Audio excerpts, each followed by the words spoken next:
जिन्होंने इतनी शानदार गर्मजोशी के साथ मेरा स्वागत किया कि मुझे लगा कि मैं कोई विधायक या सांसद हूँ। साथ ही साथ मैं नमन करता हूँ कि इस क्षेत्र में जो हमारे परिवार की एक प्रतिष्ठा, एक राजनीतिक विरासत बनी रही, उसके लिए वो तमाम लोगों ने अपना जो सहयोग दिया।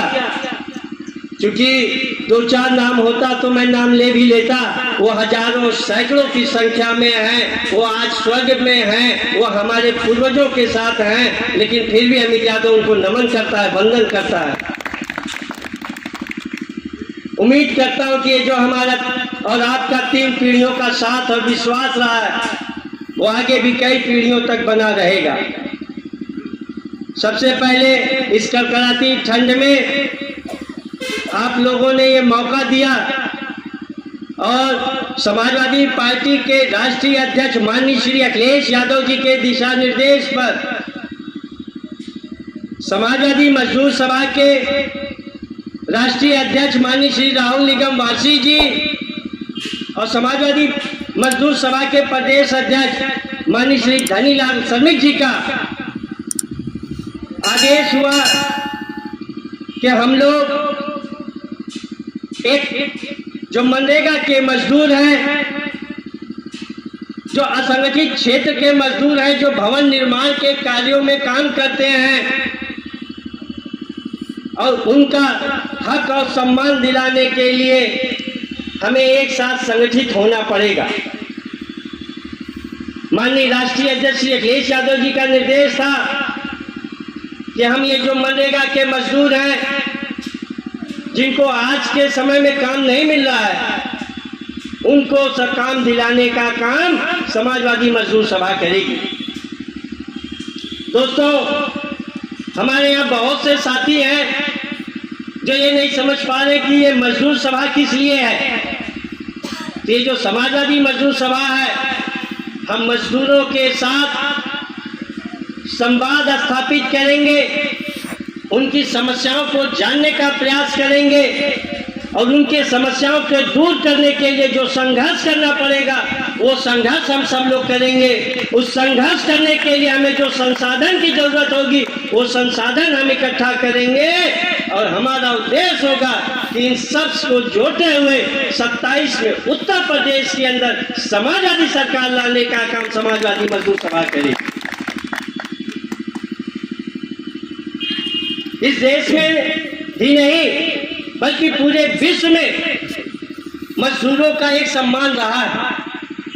और अगर भारतवर्ष जो हमारा महान देश भारतवर्ष है, इसकी पहचान की बात की जाए तो इसकी पहचान तो सिर्फ और सिर्फ मजदूर और किसान। और जब तक राजनीति में मजदूरों और किसानों की दखल थी, तब तक इन्हें प्रोपेगेंडा फैलाने वाले भारतीय जनता पार्टी की कोई चाल चल नहीं पाती थी, उनकी दाल नहीं गल पाती थी।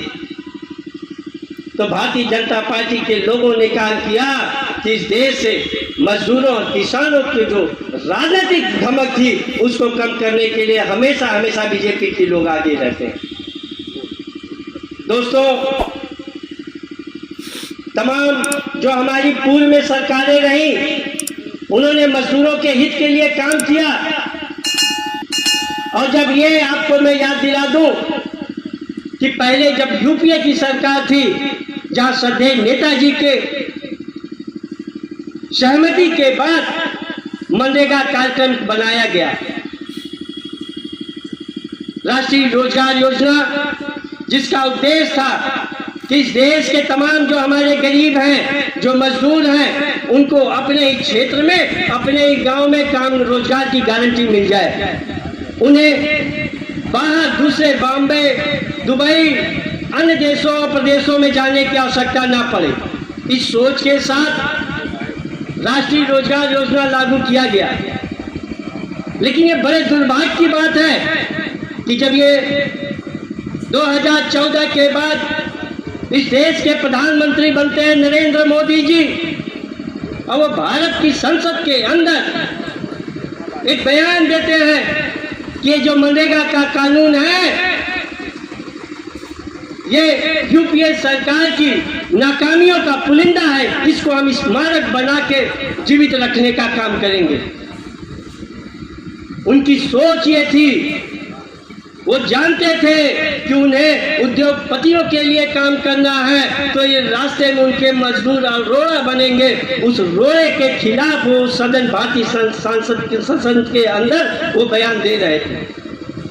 जब नरेंद्र मोदी ये बयान दे रहे थे, उस समय 350 से ज्यादा बीजेपी के सांसद उनका अभिवादन कर रहे थे, संसद की मेजें थपथपा रहे थे, तालियां बजा रहे थे, और जैसे रावण अट्टहास लगाता था वैसे वो लोग अट्टहास लगा रहे थे भारत की संसद के अंदर। शायद आप में से तमाम लोगों को ये घटना याद होगी।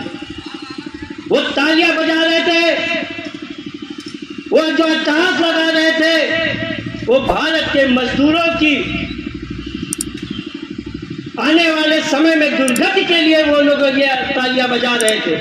उनकी सोच उद्योगपतियों को फायदा पहुंचाने की थी। उनकी सोच भारत के मजदूरों के, किसान के हित, भारत के मजदूरों और किसानों के हित की रक्षा करने का उनकी सोच नहीं थी।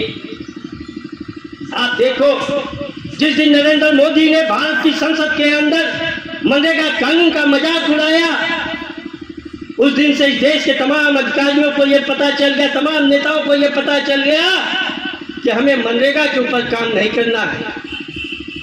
आप बताओ, जो योजना लाई गई थी कि देश के गरीब किसानों को उनके गांव में 100 दिन की मजदूरी की गारंटी सरकार देगी, उस योजना का आज क्या हाल? अगर आज आप अपने गांव में झांक के देखेंगे तो 100 मनरेगा मजदूरों में से मात्र 20 मजदूरों को रोजगार मिल रहा होगा। 80 मजदूर आज भी काम की तलाश में इधर उधर भटकते रहते हैं। इसलिए हम लोगों का आज ये संघर्ष होगा कि हम ये जो हमारे मनरेगा के श्रमिक हैं, इन साथियों को हम लोगों को मजबूती देना है, इनके परिवार को आगे बढ़ाना है। माननीय श्री अखिलेश यादव जी ने जो हमसे कहा है वो मैं आपके सामने कह रहा हूँ, वो आने वाले 27 के चुनाव में पार्टी के मैनिफेस्टो में लिखा होगा। समाजवादी पार्टी की ये सोच है कि हम जो मनरेगा के मजदूर हैं उनको 100 दिन के बजाय